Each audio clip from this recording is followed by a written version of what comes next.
Hello, everyone, and welcome to today's webinar on applying healthcare best practices for a safe return to the workplace. I'm Ann Cosgrove, the editor-in-chief of Facility Executive Magazine, and this webinar is presented by Urest Services. Before we get started, I would like to cover a few housekeeping items.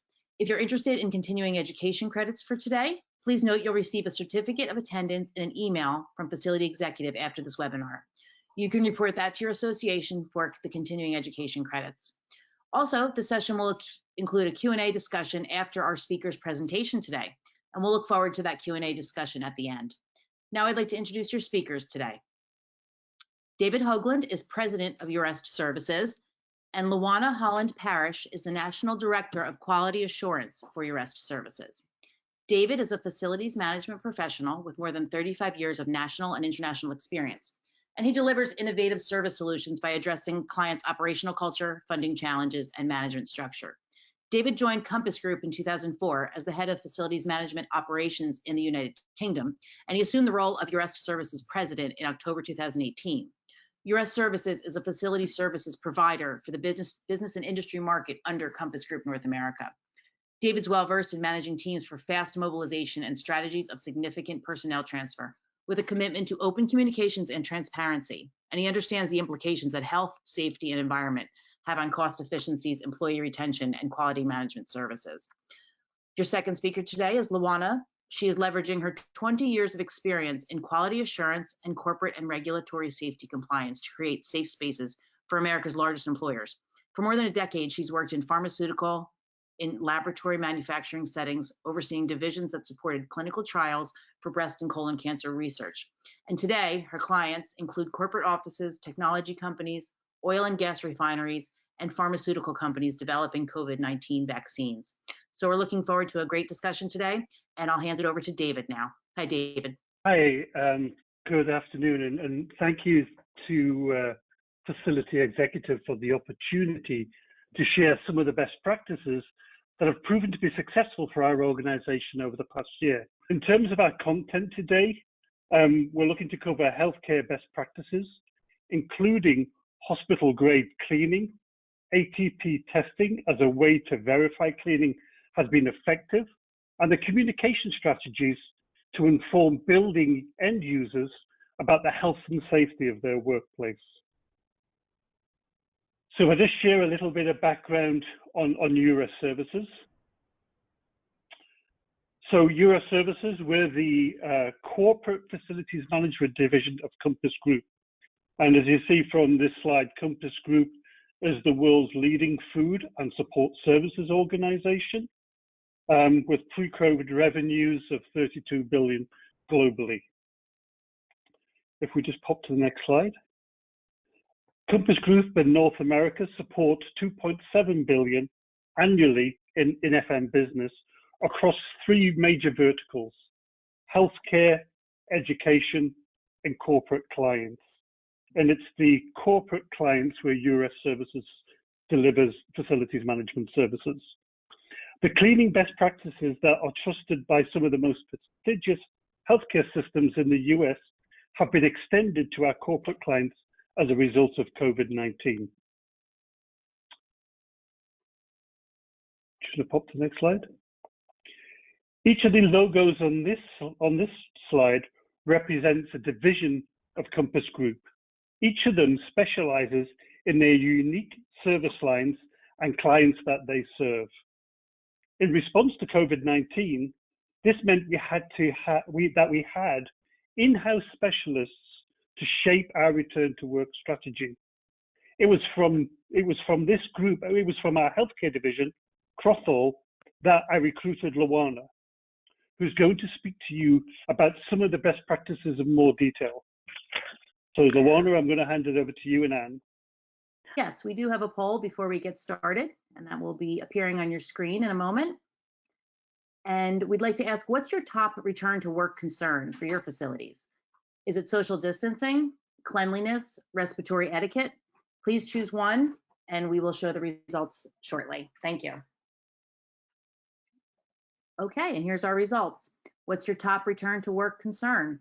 Respiratory etiquette and cleanliness were tied with 39% each of the audience vote, and that was followed by social distancing with 22%. So thank you very much for your responses, everyone. And now we'll get back to Luana. Thanks for that, Anne. And I think based on those responses, a little later, we'll be sharing some best practices around behavioral changes and that will impact our building end users, especially around our proactive approach around signage packages and the like. So eClean is US Services' proprietary 6-step cleaning program. And this program is the first of its kind in the industry, and it is recognized with SIMS Green Building Honors. So reflecting on our company's corporate commitment to sustainability, step 1 focuses on reducing our carbon footprint.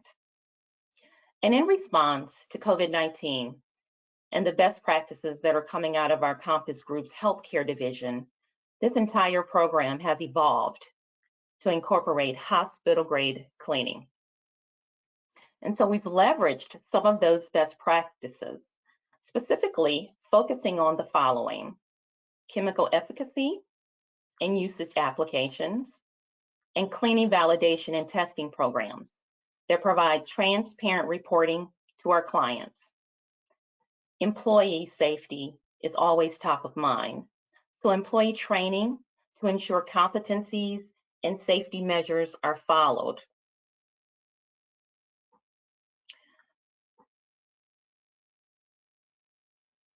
And we are actively participating in Compass Group Product Committee, and this allows us to be on the front line of best practices and innovation in our service delivery.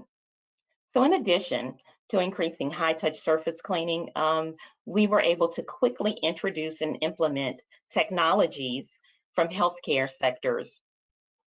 And one of those is the electrostatic sprayer. And this one is widely used in US Services because it provides a quick turnaround between cleanings. Its flexibility allows us to clean over and around objects, and it makes this technology perfect for areas like furniture that are in conference rooms, meeting areas, and lobbies. So the sprayer distributes chemicals as a fine mist, and this uses less chemicals. But one consideration here is that human error is always around when you have a manual process. So you want to make sure that you've identified high-touch surface areas in your cleaning program to make sure that your staff is touching each and every surface.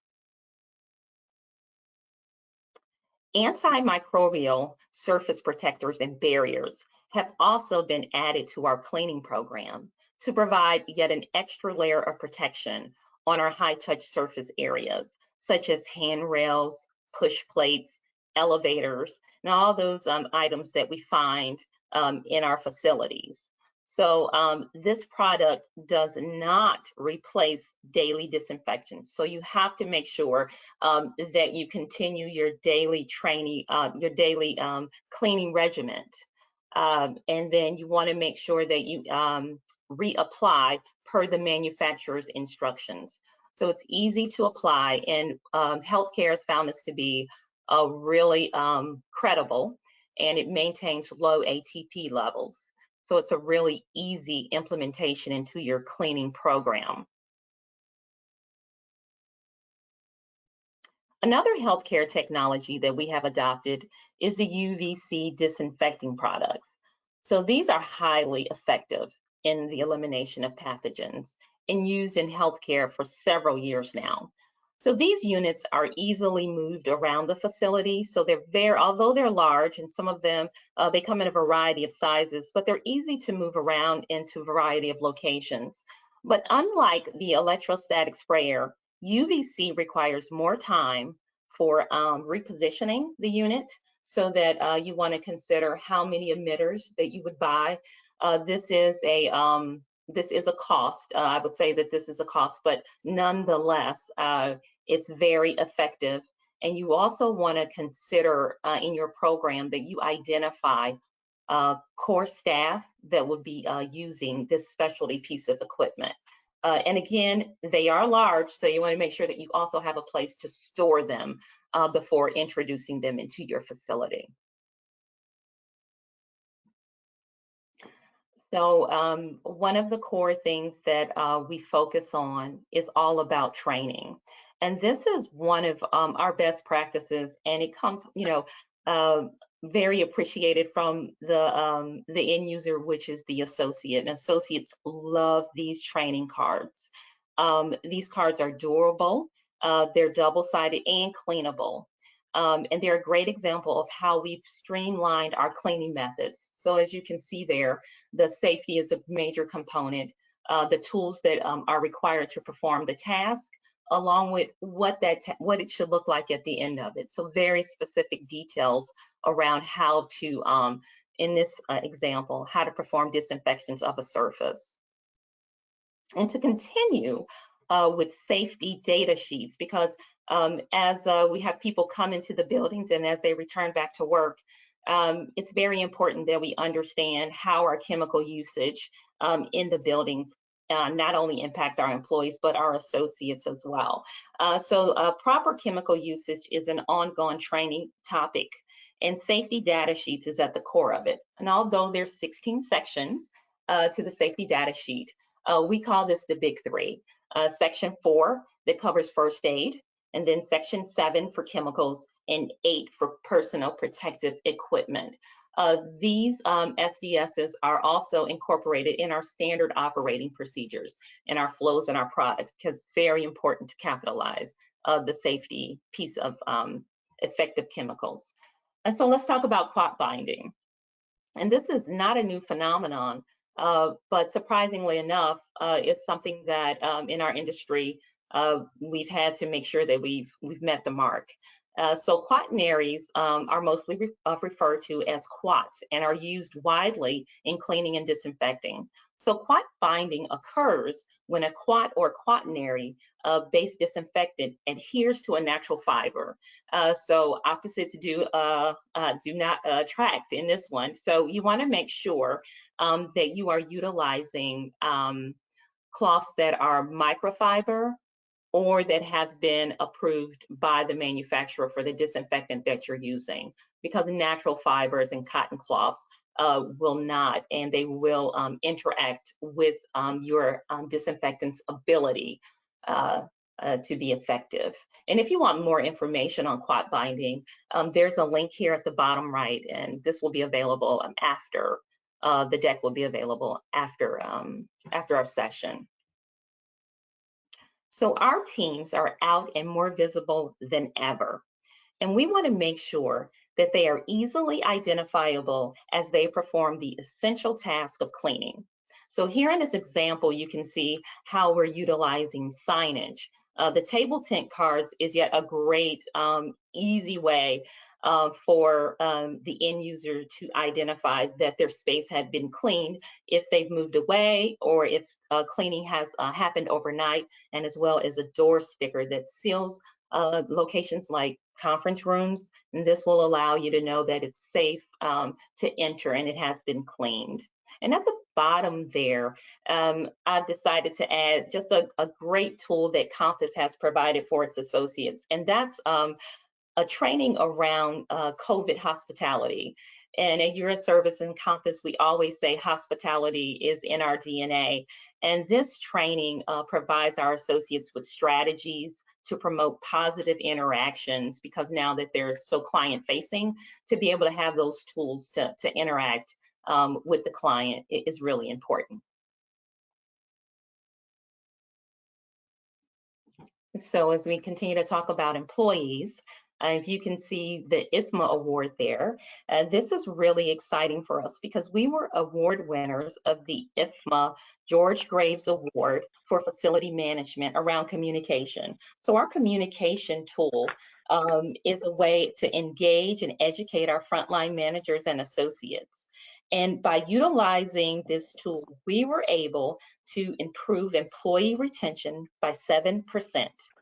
And we had a reduction of, in safety claims by 28%, and that's significant for anyone that's on the line and understands how that works. And more importantly, we were also able to acknowledge 97 of our employees utilizing our recognition program. And we shared between ourselves and associates over 27,000 best practices. Engaged employees are the key to the success of our cleaning program for sure. So I'm going to stop here and I'm going to pass it over to Ann for another poll question. Ann?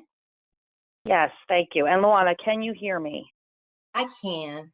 Okay, and I apologize to everyone on the line for that. I had an audio issue, obviously. So thanks for you and David for taking that over. So without further ado, we will put up that second poll question. And everyone, please take the time to take your choice there. This is actually something that Luana will discuss after sharing her statistic on this. So what percentage of U.S. employees are worried about their health and safety as they return to the workplace? Let us know what you think. What percentage has your services found there? 42%, 66%, or 74%? So cast your thought there, and we will show the results shortly, and then get into the next section. And as a reminder, please do send your questions in for after the discussion.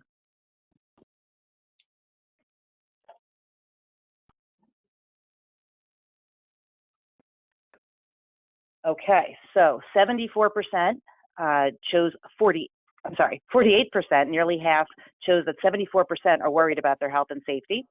40% in the audience chose 66% as that statistic, and 13% chose 42% as the statistic for those who are worried. So 74% is the leader there as far as with 48% voting for that. So let's get back to the presentation, and Luana. Oh, thank you, Ann. Interesting, because the answer is actually 66%. So this data comes from Envoy, who put out a return to work report where they surveyed over 1,000 of their employees between February 8th and February 16th. And they said that 66% of them were concerned. So interesting, our listeners almost got that correct. So one of the ways to help ease these concerns is to verify that our cleaning efforts have been effective with ATP testing, which is a common practice in both healthcare and food industries. And with that, we have developed a robust testing program utilizing healthcare's best practices. So you can see there that ATP, and they always use it, is adenosine triphosphate. And that is a unit that's found in all living things. It's just to kind of give you that. And we use this testing method to validate high-touch areas in our facility to make sure that they have been cleaned effectively. This offers a real-time feedback. And it's great when you're looking at training. So when you're training and communicating cleaning needs with your associates, this is a great indicator for them. And it also provides a quantitative verification of our cleaning processes that we can provide and share with our client. And so that's key. I will say that thresholds have to be developed when you're building your program. So for example, low RLU will equal that there's little to no bacteria on the surface. A reading of a very high RLU based on your threshold would mean that you would need to re-clean and that there was most likely something there on your surface. So that's very important as you build out an ATP program. So the best way to maintain low ATP scores is to follow a routine cleaning process with your high-touch surfaces. And here's an example of one of the visual training tools used to assist associates in identifying high-touch surfaces that they can find in a conference room. And we even utilize this. I don't know if you noticed the pictorial from earlier where we were able to pulse our associates and interact with them with our employee app to reinforce high-touch areas. So it's yet again a great tool for that. And I will mention here that our managers are trained to alternate high touch surface testing to ensure that all points are being treated. And let's talk about ATP. So in order to maintain the program, and there's a ton of data that comes in as the testing is completed, you have to have management review it. So manager oversight is pivotal in the success of an ATP program. So the data should be regularly reviewed for all levels, for unit level, regional, and corporate, to ensure that program compliance is followed. You can track and trend this data and compare it sector-wide. So I personally look at the data that's come in for our sector to provide additional training efforts, as well as suggestions and investigating if there's any issues with the data that we're seeing. So here is an example of ATP testing report, and you can quickly eyeball, oh, okay, there's red there, which means there were some opportunities for clean there. So in this illustration of the bar graph, you can see that things would need to change. So for example, there's countertops and chairs in an area that had a high ATP or RLU reading. You want to make sure that if they exceed, you immediately reclean. But if you continue to have exceeding levels, you want to investigate your environment for improper cleaning techniques. You can also look for ineffective disinfectants. Perhaps spot binding, as we discussed earlier, could be an issue. And you may also have new visitors in the building. So if there's construction, as people gear up and our spaces will be heavily occupied again soon, then you may see a jump in your ATP scores. So those are things that you monitor. When used correctly, ATP tests can accurately be a representation of your building's cleanliness. So I'll also say this. This kind of transparency reporting is sufficient for our clients, but our customers and our end users really probably need a little more to feel comfortable in the workplace. So I am going to pass it back to Anne for our final poll around communication. Anne? Okay, great. Thanks, Alana. So yes, please take the time to cast your vote in this last poll, and then we'll get into the communication section. So outside of email, are you all out in the audience able to communicate directly with your building end users in real time? So is there another option that you have outside of email that you've been using to communicate with your building end users? Just let us know yes or no, and then we'll talk about some of the options that are out there.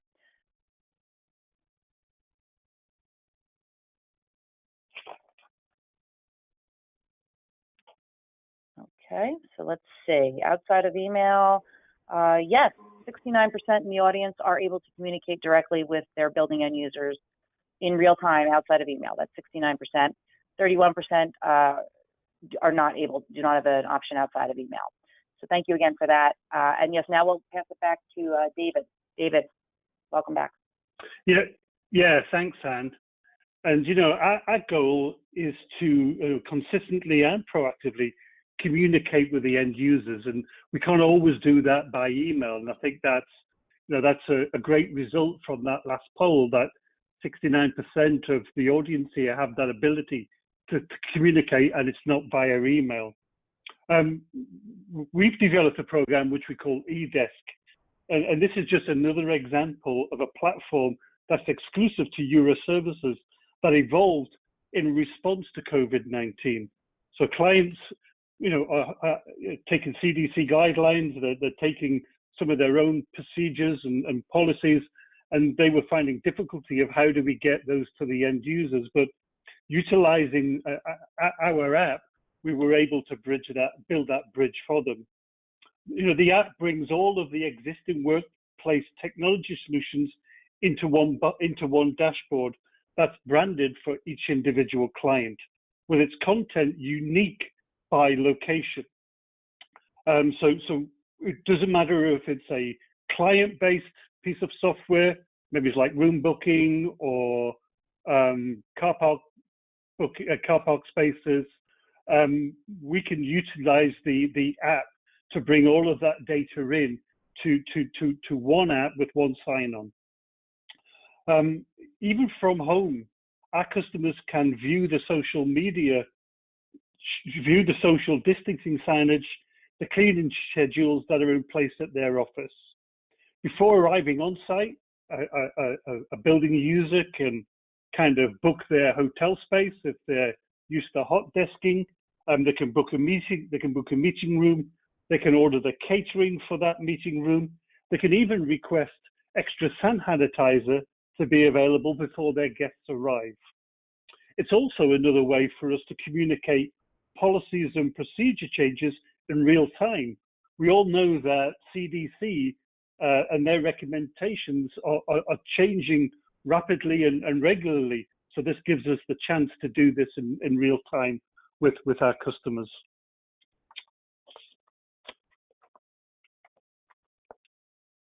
I think all those on the call today probably kind of will have experienced this next statement that, you know, prior to COVID-19, what we did with janitorial and disinfection efforts was always behind the scene or after hours. But now employers are asking their employees to trust that buildings have been cleaned and are cleaned. And we know today that it's not just a clean building that our end users or customers are looking for, it's a healthy building. And you know, sometimes they may never have seen this in action.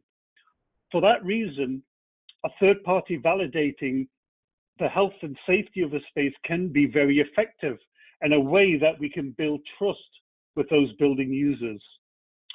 Building on Compass Group's partnership with the International Well Building Institute, US Services recently became a Keystone member. As a Keystone member, we can facilitate the application for the health and safety rating on our client's behalf, and even contribute the policies and procedures necessary to meet the SEAL's requirements for the services we perform.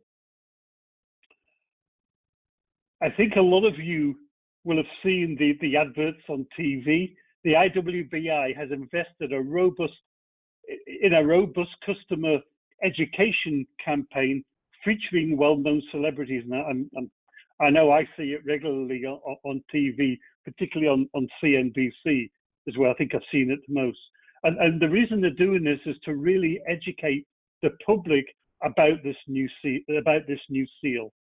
And then once a building has obtained the rating, the building owners have access to a number of useful marketing tools to promote the seal to their employees and visitors. And again, this is all about giving that extra awareness to the building users that the facility is clean, it's sanitized, and it meets some very high level of quality, because it's only the quality and the upkeep of the quality that allows you to maintain the seal.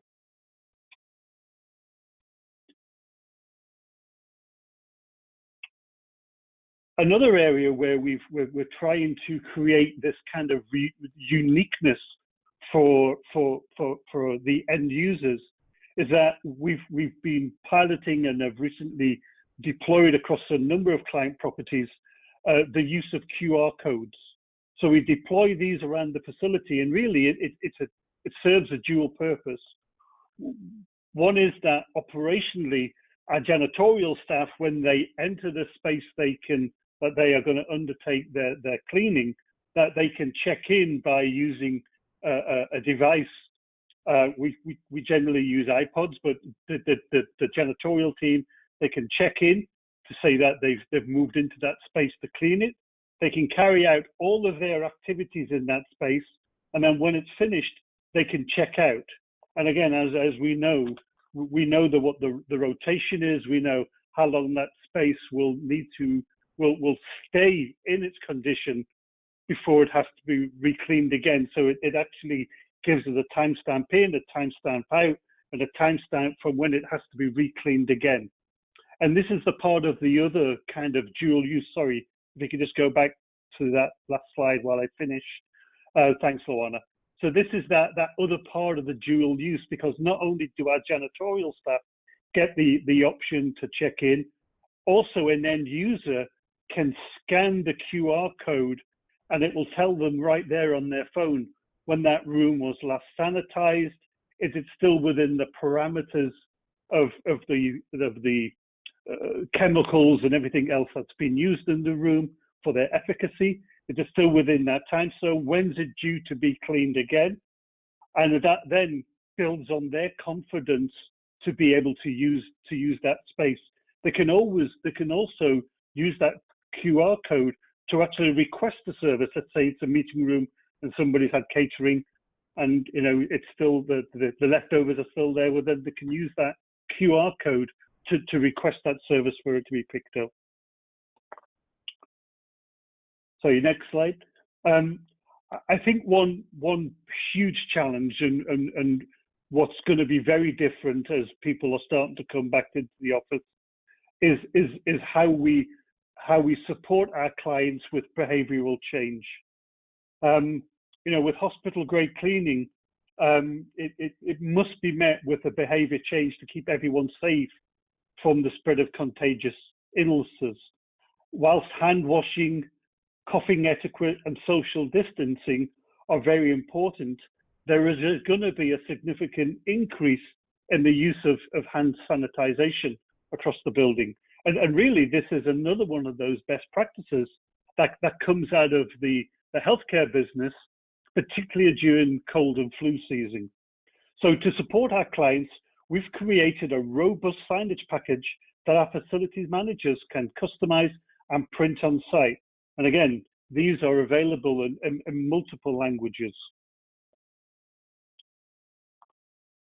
So, in just the first few minutes of a customer's day, we have the opportunity to instill confidence in the health and safety of their workplace environment, and starting before using the e-desk app before they arrive. So entering the building, seeing the well health and safety sign that the building is up to standard, using the sanitizations, stands that are around the building, using the QR codes as maybe as they're going into a conference room to see when it was last cleaned and sanitized, and making sure it's within those parameters.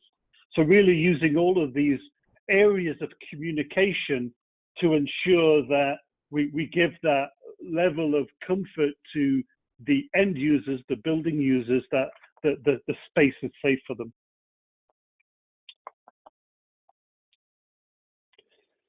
So just in closing, we pop to the next slide because I think there wants to be some Q&A time. Just pop to the next slide.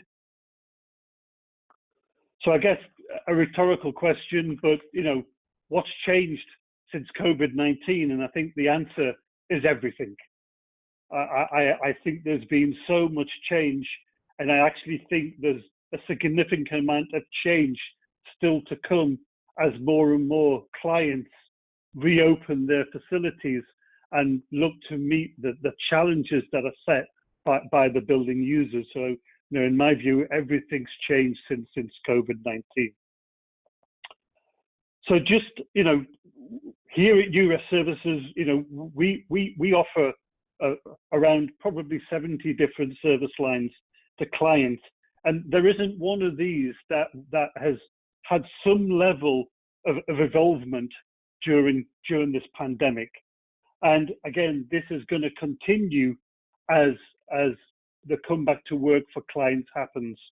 And, a lot of our clients, and probably a lot on the call here, a lot of your clients didn't close down during COVID-19. They had to remain open. They had to ensure that their essential personnel were kept safe. So again, as the broader group comes back, I think we're going to see more and more change happening. So finally, if you want to go to the next slide, I encourage you all to reference the additional resources that are linked here.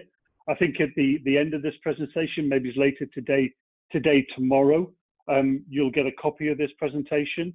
all of these materials all have hyperlinks, so it'll take you direct to the material that we've either developed or that we've shared.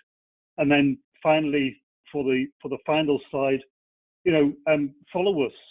Let's stay connected. It's the first time I've met many of you on the call today. I know, I know sometimes our organizations can be competitors, or or some of you are current clients. But let's stay connected. The only way we're going to improve this industry is if we work together and become the leaders of the industry. So I think if we can stay connected, we're continuously publishing white papers and podcasts that can support your business. If you need assistance with your return to work strategy, reach out to us. The computer icon that's on this slide, if you click on that, it'll take you to our website where you can email us. But let's, now we've met, let's stay friends, let's keep connected. And with that, I will hand back to Anne, who I believe, Anne, you're going to facilitate the Q&A. Yes, I will. Thank you, David, and thank you, Luana. Yes, so we do have some questions, and please, I invite everyone to continue sending in their questions. If we don't get to your question, our speakers will address them offline, so please be assured they won't be missed regardless. So, okay, I'm going to just kind of jump back to the communication topic that you just finished speaking on, David, since that's fresh here. And the question is, or a comment and then a question. Communication is unique to different facilities, obviously, different organizations, the communication strategies around the pandemic and in general. So you had talked about a number of different examples and resources that your company offers, and it has been offering. So some are high tech, some are low tech. The QR code was in there, some signage. So the question is really, is there one that you find, you and your team have found to be maybe most commonly used across your client profile, one that's most relevant to all or most useful, or any commentary on that? I think that the one across our client base that is the most utilized is our employee engagement app, which then gives us that direct communication with our frontline associates, and also gives them the opposite, to be able to communicate directly with us. I mean, we've had that in place now for about 12 to 18 months, and that's probably the most common one. Things like the QR codes, technology is developing at such a pace, and I think I read somewhere that during COVID, technology advanced 4 years within 12 months. So it is at such a pace. But the QR codes is a technology that we are speaking more and more to clients about, because they're really wanting to understand real time what's happening in their space. So I see that QR code technology absolutely kind of probably in 12 months time being the most prominent. Okay, wonderful, thank you. So I will jump into a specific question about one of the cleaning technologies that were discussed, and that's the electrostatic sprayer. And we definitely do see some questions on these from our readers. So I want to make sure to cover that. The question is, it was mentioned that the electrostatic sprayer can be sprayed onto chairs. Can you talk about maybe that specific comment, Luana or David? And also just perhaps talk about surfaces in general with electrostatic sprayers. Is there a concern there, or something that our attendees should know if they're looking into that type of cleaning protocol? Yeah, thanks for that, Anne. I will say that as far as surfaces, if it's a hard surface, you actually are very safe with utilizing it. You don't want to put it on electronics or anything that would be harmed from the mist itself. And if it is furniture, because it's such a fine mist, you're not going to sit there and overly saturate it. So I would say that it is fine for those type of surfaces. And now the electrostatic charger, as the mist comes out, it's a positively charged chemical at that point, and it immediately will envelop or kind of capture and encapsulate negative charges, which are commonly, bacteria and things like that. So it's very effective that way. So I would say there's a common sense measure around how you want to utilize it, but it's very effective when used per the instructions. Okay, thank you. So I do want to, we'll go out a little bit broader, and I wanted to ask, we had a question here about CDC guidelines changing last week. I know ASHRAE also put something out about air quality. So the surface cleaning, air quality, those are obviously two big things we've all been talking about over the past year or so, and we'll continue to do so. So David, I'll pose this question to you, and of course, Luana, jump in if you'd like. What about indoor air quality? What are you all seeing there in terms of protocols you're taking? I mean, it's extremely important, as important as the sanitization, and I think actually maybe that's the topic for a future webinar, because I think we could easily use an hour on that topic. But yeah, I mean, again, we're working with clients, we're working with the kind of manufacturers of products that are measuring the air quality, the types of filters that are going into systems. So it's an important factor, but again, I think it's much broader, and I think we could have a separate discussion about that. But it is something that we look to measure, and actually it's one of the categories to be able to achieve the WELL Health and Safety seal. That is one of the factors in the 27 aspects that need to be addressed to gain the seal. Okay. All right. Well, we'll hope to hear more from on that topic in the future. Then, as you mentioned, perhaps we can do that. So let's see. I think we have one last question here, and if any more do come in, then we will ask those as well. Please remember to type in your questions in that sub panel in the question control panel. But the question really is asking for a resource, and you will get some resources after this presentation too, but specifically asking about the safety data sheet that was shown earlier, Luana. Is there a template that might be shared? I know there was one in the presentation there, but is there something that folks could reach out to you for as well there? Yeah, absolutely. And they are commonly, if you order or you have a in stock, it is it's the manufacturer's responsibility to provide you with this SDS. So those aren't something or a template that you would have. You'd actually have to get that from your vendor. But I am happy to give anyone on the call resources around where they can find the appropriate SDSs. Thank you, Ann. Wonderful. Okay, so do we have any closing comments from David or Luana? We look like we do have a few questions that are overlapping, but I think we've covered them within the questions here. So any closing comments, and then we will we'll close it out. No, I will only just to say thank you, Anne, and to you and your team at Facilities Executive. I think it's great that you're hosting these, that you're bringing industry leaders in to connect with others in the community. And I just think this is a great vehicle, and thank you for letting us present today. Of course.